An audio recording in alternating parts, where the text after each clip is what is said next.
Elena Orlov's fingers had learned to read cloth the way blind pianists read scores. Calloused tips following weaves, tiny snags, and quiet stories buried in thread.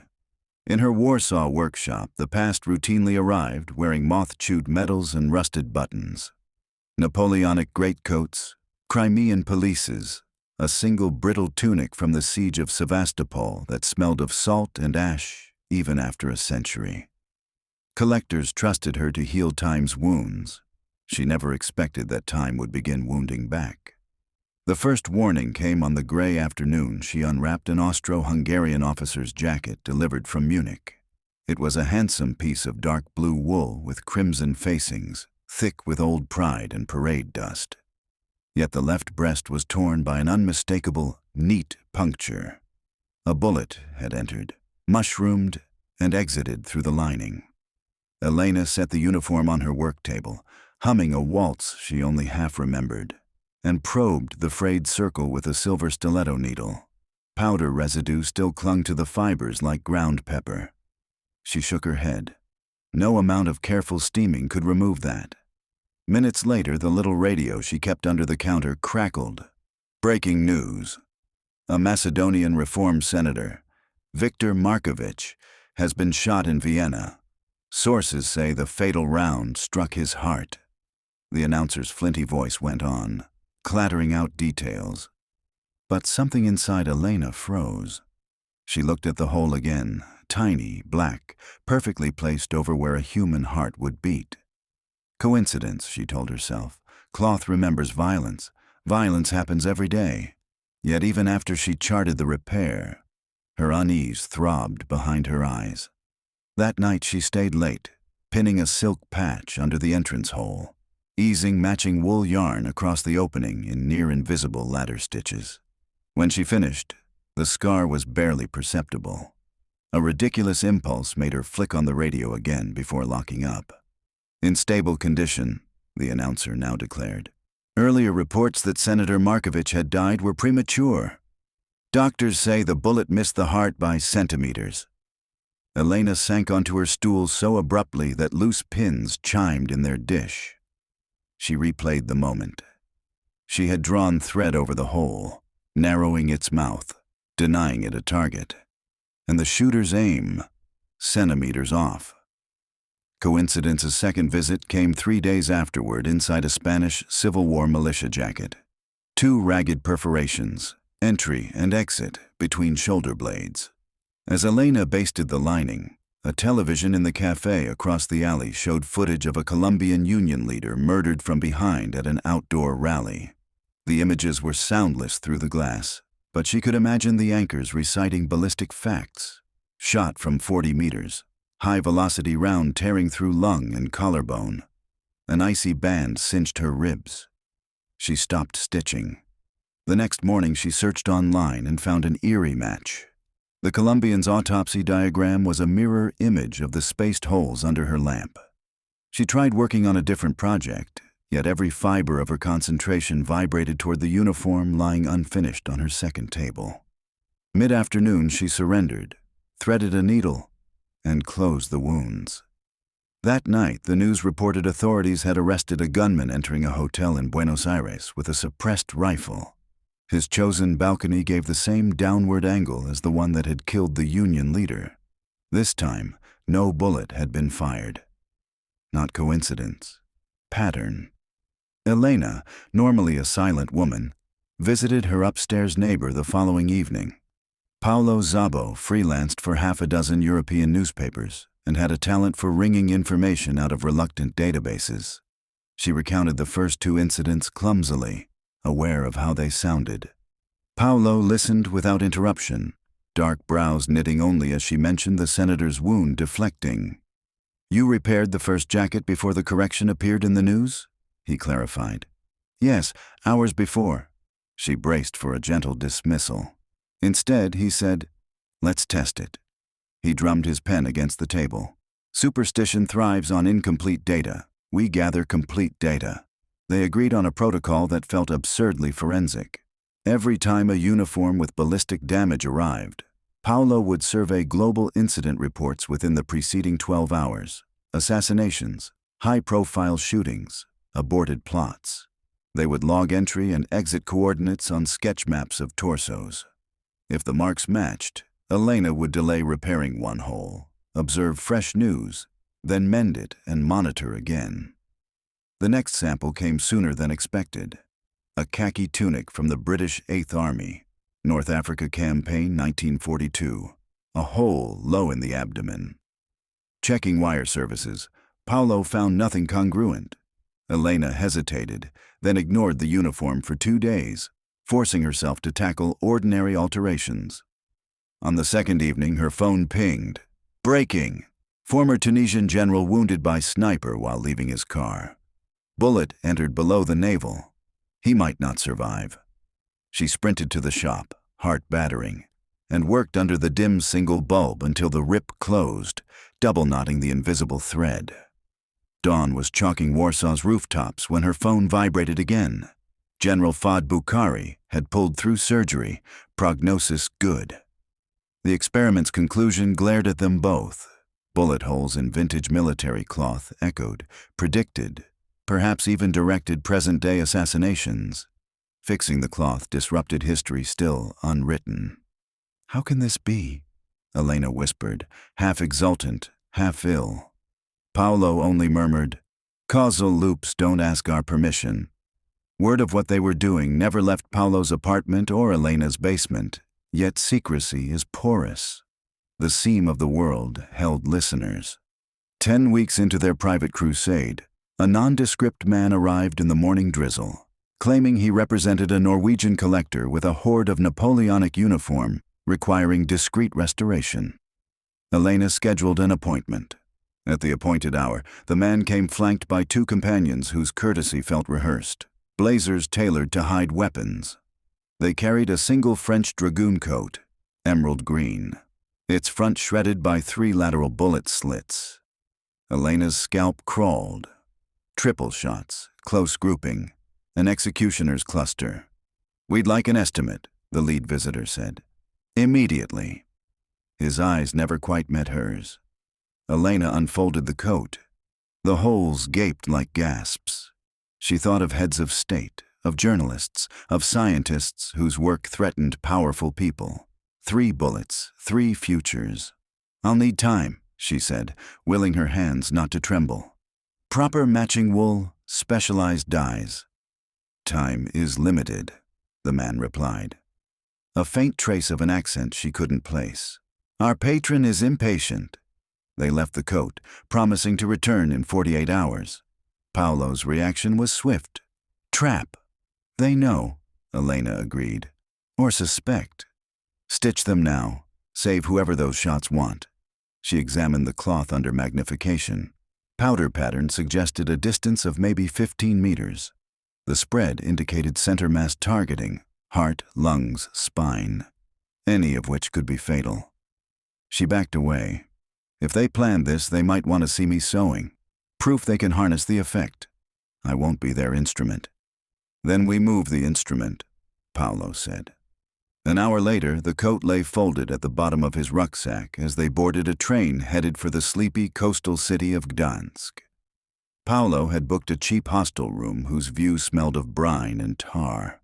There, beneath a skylight, Elena went to work while he monitored live feeds on 3 devices.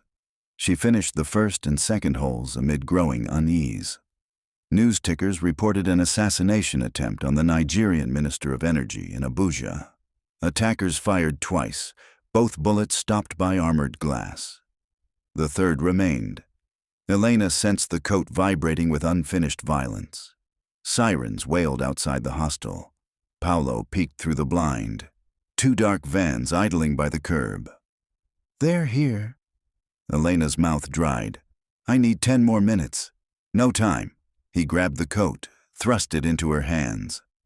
They darted into the corridor as boots pounded up the stairwell, fire escape, across a rickety iron balcony, down into an alley smelling of diesel and cod guts. They ran until the city's medieval core swallowed them. At a pedestrian bridge over the Motwawa River, Elena halted, panting. "We can't outrun them forever." Paolo looked at the half-mended coat, breathing hard. Finish it. Her fingers shook so fiercely she snapped the first needle, but muscle memory seized control. She sewed standing, wind tugging stray hairs into her eyes. When the last thread was tied, she snipped it with Paulo's pocket knife and let the breath she'd been holding explode out. Down on the quay, a sudden commotion flared. A swarm of police converging on the same vans that had pursued them. Paulo's phone buzzed. Alert. Attempted assassination of Japanese robotics pioneer thwarted in Tokyo. Gun jammed after 2 rounds. Third hole sealed the gun, Paulo said softly, or the will behind it. They slipped the coat into a charity drop box. Better it vanish among forgotten garments than remain traceable. After Gdansk, they changed prepaid phones, used cash only, and met rarely. But uniforms continued to find Elena. Parcels left anonymously, crates purchased at auctions she'd never attended. Someone, perhaps several someones, was funneling the past toward her needle, hoping or fearing what she would do. She grew lean, sleepless, her world a triage ward of cloth. Sometimes 12 jackets waited, hemorrhaging possibilities. Late winter delivered the crate that nearly broke her. It arrived with forged Hungarian customs paperwork and a stamped instruction, priority. Inside, 31 American service blouses from World War II, many still bearing faint GI laundry marks. Every single one had bullet damage.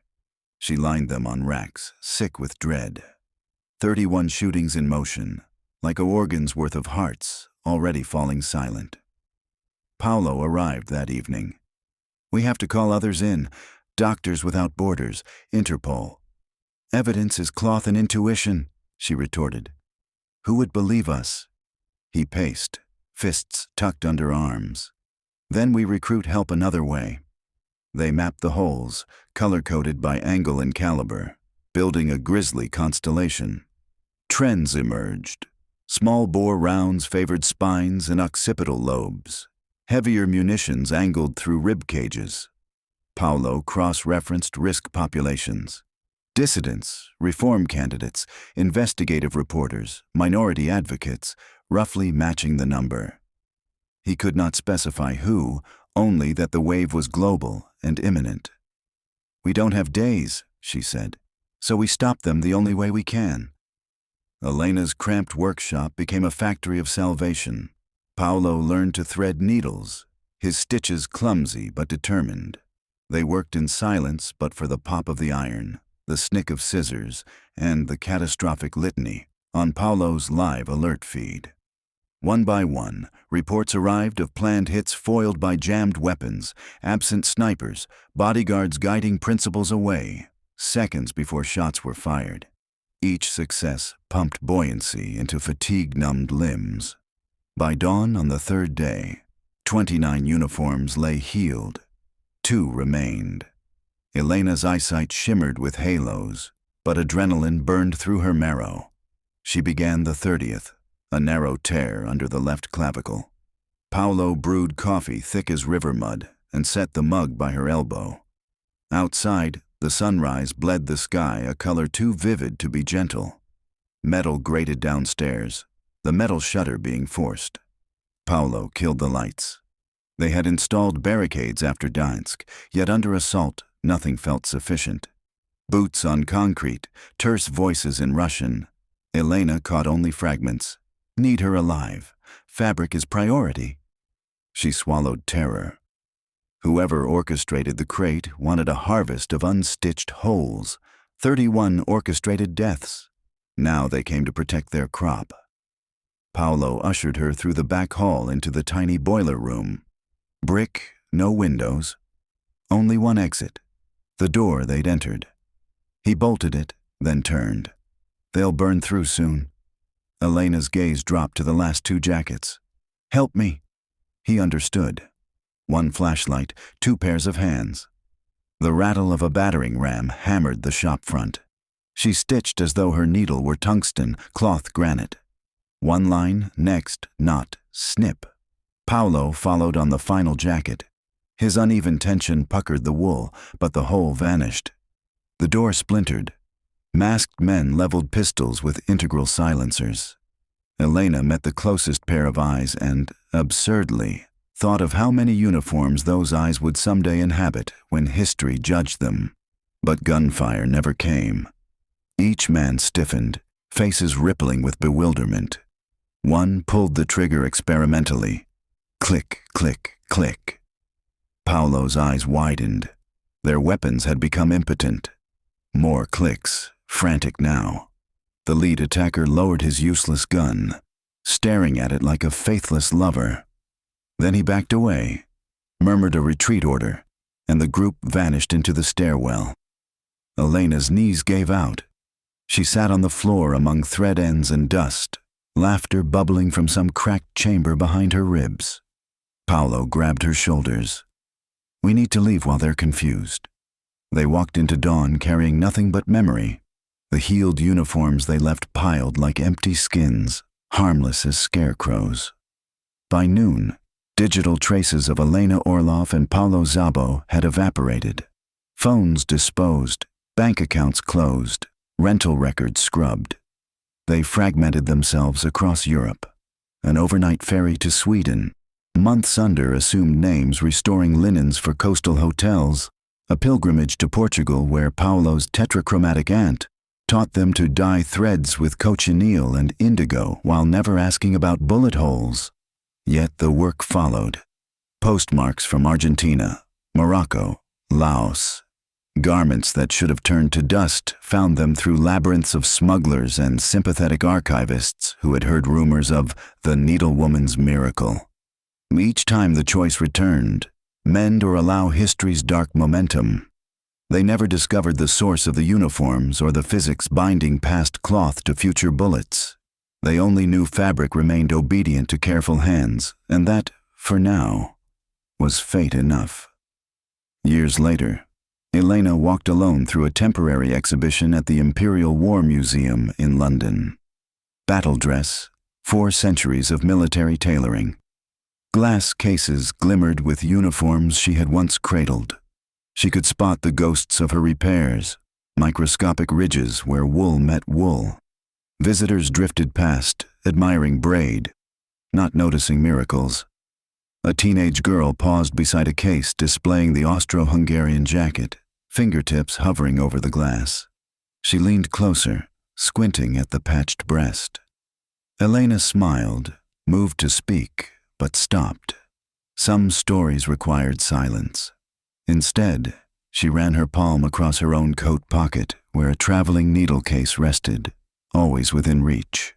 Wars still raged, tyrannies still loaded rifles. Somewhere, boxes of tattered uniforms were undoubtedly being packed by adversaries or allies she would never meet. She left the museum and stepped into cold sunlight, pulse steady, senses tuned to the weave of the world. Wherever the next hole yawned, she would be there with thread drawn taut, intent on closing it. She knew now that fabric, like history, could fray endlessly, but as long as someone was willing to stitch, it could also, impossibly, hold.